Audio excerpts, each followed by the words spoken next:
In today's video, I'm going to show you how to add elements to your design in Canva. On the left hand side of Canva, you will see a variety of tabs. Click on Elements tab. In this section, you can find many types of elements, including shapes, some graphics, photos, videos, and audio clips. At the top of the Elements panel, there is Search bar, where you can type specific terms.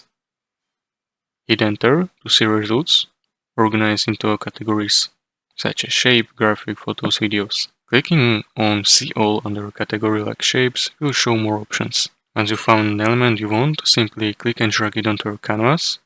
You can easily resize the element by dragging corners to scale it up or down. If element is vector, you can change its color. Click on Element, and then Color options will appear at the top. Choose from Photo Colors, Reset Colors, or Add Custom Color. Some elements are marked with cross icon, which indicates they are part of Canva Pro. Canva Pro offers a wide selection of premium elements, but you can still access many free ones. If you are using free version, avoid elements with crow unless you have or plan to activate Canva Pro subscription.